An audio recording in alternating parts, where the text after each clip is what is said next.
Richard Harlow had never once looked at the woman who cleaned his house. Not really looked. Not the way you look at a person. She was background noise to him, like the hum of the refrigerator or the sound of the fountain in his marble foyer. Present. Functional. Forgettable.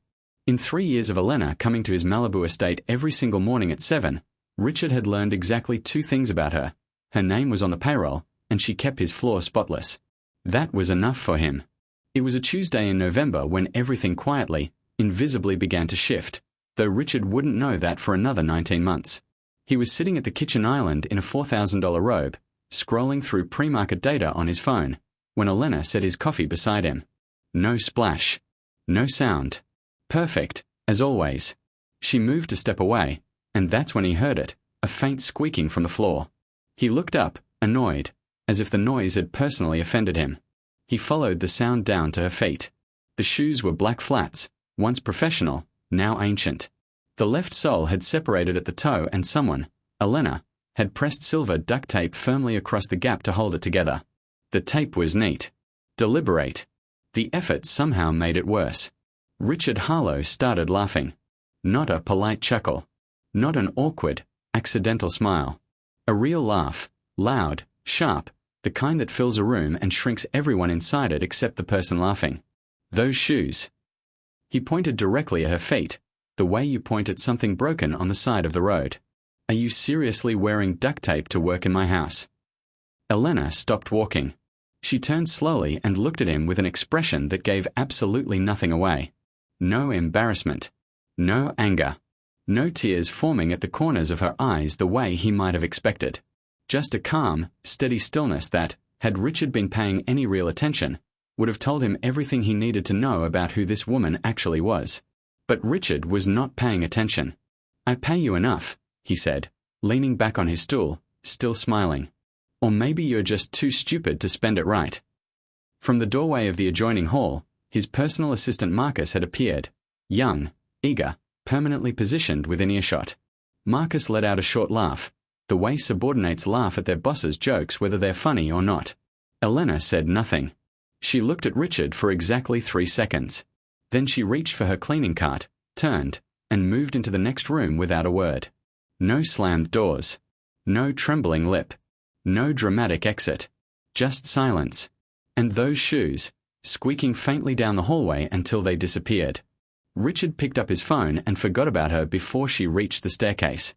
That was always his problem, and his greatest advantage was about to become his most catastrophic blind spot. Because Richard Harlow had built Harlow Industries from a single logistics contract into a $2 billion supply chain empire by being ruthlessly observant in boardrooms and completely, almost deliberately, blind everywhere else. He watched spreadsheets the way a hawk watches a field. He could read a quarterly report and identify a leak before his CFO finished his sentence. But people, the actual human beings who moved through his life and his home and his company, those he had never once thought worth studying. Elena Vasquez had been studying him for 19 months. It had started, as most significant things do, with something small. 8 months before the duct tape incident, before Richard had ever even registered the sound of her footsteps, Elena had been cleaning his home office on a Wednesday afternoon when a printed email slipped from a stack of papers she was straightening and fell to the floor. She hadn't meant to read it. She picked it up to replace it, and 4 words caught her eye before she could look away. Board divided on acquisition. She set it back carefully, exactly as it had been. But she thought about it on the drive home. Then again that evening. And the following morning, she drove to the public library on Sepulveda Boulevard, sat at one of the corner computers, and looked up Harlow Industries for the first time. What she found was not a company in crisis. What she found was something more interesting, a company run by a brilliant man who made consistently arrogant decisions whenever his ego was involved. Richard Harlow won contracts with precision and lost leverage with pride. He underpaid consistently. He dismissed advisors who disagreed with him. He had passed on 3 acquisitions in 4 years that competitors had swept up and turned to gold, all because the deals had been suggested by people he didn't respect. The stock price reflected it, not in collapse, but in stagnation. Harlow Industries was worth less than it should have been, propped up by genuine structural strength but quietly undermined by one man's personality. Elena saw it immediately. She had a degree in finance from the Universidad Autónoma de Mexico that Richard did not know about, because Richard had never asked. She had worked for a mid-size investment firm in Mexico City for 6 years before her mother's illness had brought her to Los Angeles, before the medical bills had consumed everything, before cleaning houses had become the fastest available income rather than a detour. She had never stopped thinking the way an analyst thinks. She had just stopped having anywhere to apply it. Until now. Over the following months, Elena did something quiet and extraordinary. Every week, from her salary, the one Richard assumed she was too stupid to manage, she set aside a fixed amount. She opened a brokerage account. She bought Harlow Industries shares in small, consistent, unremarkable increments. 1% of her weekly income. Then 2. She cooked at home every night. She fixed her shoes with duct tape rather than replace them. Every dollar she didn't spend was a share she could buy. She wasn't in a hurry. She understood, better than most, that the most powerful position in any negotiation is the one the other party doesn't know exists. Richard was handing her information every single day, in the emails she passed while cleaning, in the phone calls she overheard while he forgot she was in the room, in the quarterly reports left open on his desk that took her 45 seconds to photograph with her phone. Not illegally. Never the confidential. Just the public-facing data, the earnings calls he took on speaker, the news articles left open on his screen. She built a picture.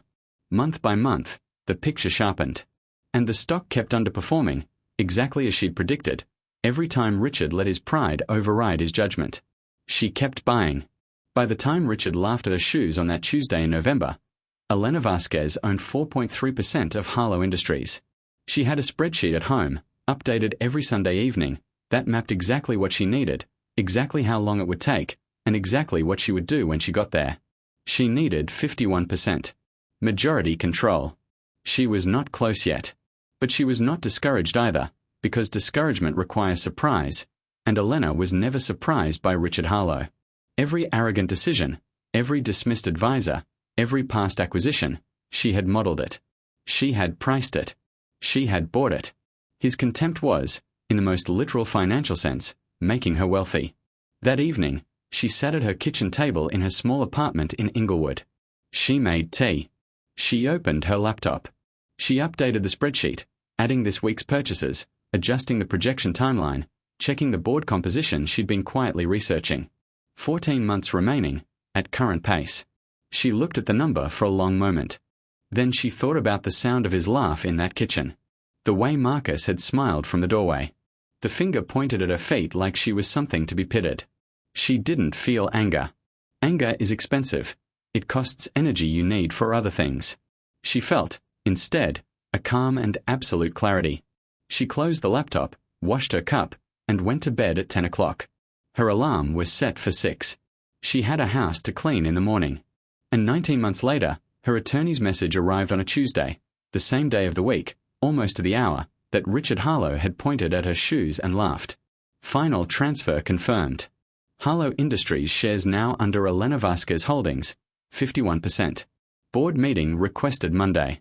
She read it once, put the phone back in her pocket, picked up her cleaning cart, and smiled, not at Richard, not at Marcus, not at anyone in the house. Just to herself. Quietly.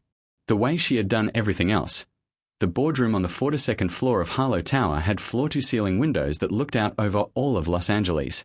Richard had designed it that way on purpose. He had told his architect, back in 2019 when the building went up, that he wanted every person who sat across from him in that room to feel the city below them, to feel how high they were, and more importantly, to feel who had put them there. The view was not a luxury. It was a tool. A reminder of altitude. His altitude. He walked in at 8:59 Monday morning, 1 minute early, coffee in hand, already composing the opening line he would use to address whatever this emergency board meeting was about. His assistant had been vague on the phone. Unusual agenda. Shareholder matter. He hadn't pushed. It was his company. There was no meeting in this building that he couldn't walk into and immediately own. He pushed open the double doors. And stopped. Elena Vasquez was sitting at the head of his table. Not a chair along the side. Not a seat near the end where outside consultants and legal observers were placed. The head. His chair, the one with the slightly higher back that he'd had custom built, the one that faced the door so he could watch every person who entered, she was in it. She was wearing a charcoal blazer, pressed perfectly. Her hair was pinned back with quiet elegance. And on her feet, visible beneath the glass edge of the table, were Italian leather shoes, deep burgundy, structured, flawless, the kind that cost more than a month of the salary he had paid her. She looked up when he entered. She smiled. Not warmly. Not with triumph. Not with the performative satisfaction of someone who had been waiting years to watch a face fall.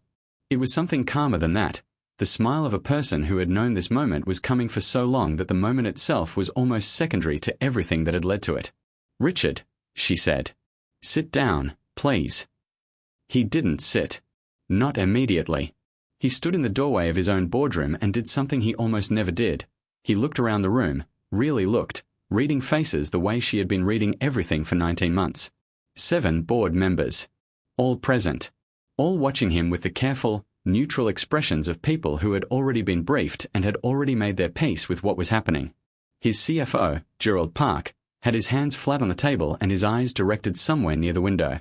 Gerald had been with Richard for 11 years. He did not look up. That told Richard more than any document could. He walked to the nearest empty chair, not his chair, a side chair, a chair he had never once sat in during any meeting in this room, and he sat down slowly. He set his coffee cup on the table. He looked at Elena. "What is this?" he said. She opened the leather portfolio in front of her and slid a single folder across the table toward him. Clean. Precise. The same way she had always set down his coffee. No splash. No sound. 51% of Harlow Industries, she said, is now held by Elena Vasquez Holdings, LLC. That transfer was finalized and legally recorded last Tuesday. The documentation in front of you has already been reviewed by the board and confirmed by outside counsel. Richard opened the folder. He looked at the first page. Then the second. His jaw tightened.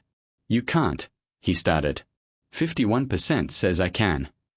She said it without raising her voice, without leaning forward, without any of the theatrics the moment might have invited. Just a fact. Delivered the way facts are delivered when they don't need any help. She reached into the portfolio and produced a second folder, sliding it across to join the first. "Your severance package. Please read it carefully. It's structured as a clean executive separation, full contractual obligations on it, a non-disparagement agreement on both sides, and a consulting offer for a 12-month transitional period should you choose to accept it." She paused. "It's generous. More generous than you need to be to someone who pointed at your shoes and laughed." Silence fell across the room like a curtain. 2 of the board members, Patricia Wynne, who ran the risk committee, and David Osei, who had joined the board only 14 months ago, exchanged a glance. They had both been at the Christmas gala where Richard had made a joke about his housekeeper while Elena was refilling water glasses 8 feet away. They had laughed, mildly, uncomfortably. They had thought about it afterward. They were thinking about it now. Richard stared at the folder in front of him. His name was printed on the tab in clean sans serif type. "R. Harlow, executive separation." "How?" he said quietly. The word came out stripped of everything. No authority, no performance. Just the word. Elena folded her hands on the table. "You pay attention to spreadsheets," she said. "I paid attention to you. Every quarter your pride cost this company a decision. The stock reflected it. Every time you dismissed someone smarter than you in this room, the market priced it. You were never a bad businessman, Richard. You were an excellent businessman who made consistently expensive personal choices." She let that sit for a moment.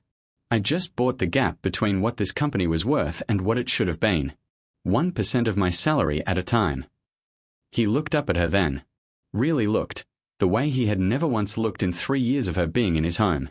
"You have a finance degree," Gerald said quietly from the end of the table. It wasn't a question. He had clearly done his research over the weekend. Universidad Autónoma de Mexico. 6 years at Inversions del Norte before you relocated. Elena nodded once. "You were in my house," Richard said. His voice was not angry. It was something rarer and more uncomfortable than anger. It was disoriented. The particular vertigo of a man discovering that the architecture of a situation he thought he understood completely was built on a foundation he had never once examined. "I was watching," she said simply. "You made it very easy." Gerald Park made a quiet sound, not quite a laugh, not quite a cough. He turned it into clearing his throat. Richard looked down at the severance folder. He turned a page. Then another. His attorney would need to review it. He knew that, the professional reflex was already firing, but even reading it quickly, he could see that she had told the truth. It was generous. Structured fairly. There was nothing punitive in the language, no clause designed to humiliate, no public narrative baked into the terms. She had won completely and she had not been cruel about it. That, somehow, was the most disorienting part of all. He had expected anger, because he would have been angry. He had expected spectacle, because he would have made one. He had expected her to want him to feel small the way she must have felt small, standing in his kitchen while he laughed at her feet. Instead, she had built a clean, legal, permanent transfer of power and offered him a soft landing he hadn't earned. He closed the folder. The consulting offer, he said. 12 months. Correct. Your operational knowledge of the existing contracts has value. I'm not interested in burning the company down. I'm interested in running it better than it's been run. And if I decline, then you decline. She said it without pressure, without manipulation, without the faintest trace of a threat beneath the words. The separation terms stand either way. Richard Harlow sat in a chair along the side wall of a boardroom he had built, in a tower he had named after himself, in a company that no longer belonged to him, and he was quiet for a long moment. Outside the floor-to-ceiling windows, Los Angeles spread out beneath them in every direction. All that altitude, all that view he had designed to remind people where they stood. He thought about a Tuesday in November, about a pair of worn black flats with silver duct tape across the toe, about the sound of his own laugh echoing off marble floors. He thought about the 3 seconds she had looked at him before she turned and walked away without a word. He understood now what had been in that look. Not humiliation. Not defeat. Calculation. She had already begun. He picked up his coffee cup. Set it down again. Then he looked at Elena Vasquez, at the woman who had cleaned his house and studied him like a balance sheet and bought his company dollar by dollar while he forgot she existed. And he did something that did not come naturally to him. Congratulations, he said. Elena held his gaze for a moment. Then she gave a single, composed nod, the kind that acknowledges without celebrating, that receives without gloating. She turned to the room. Let's begin. She opened her portfolio to the first agenda item, a restructuring proposal, 40 pages, detailed and precise, clearly months in the making. Board members reached for their copies. Gerald Park, who had worked for Richard Harlow for 11 years and had never once seen him sit along the sidewall, uncapped his pen and leaned forward. The city glittered below. Elena Vasquez ran her first meeting. And somewhere in the back of the room, near the door Richard had walked through expecting everything and found nothing he anticipated. His coffee sat cooling on the table, untouched, next to a folder with his name on the tab. The view from the 42nd floor had never looked different to anyone before. It looked different now.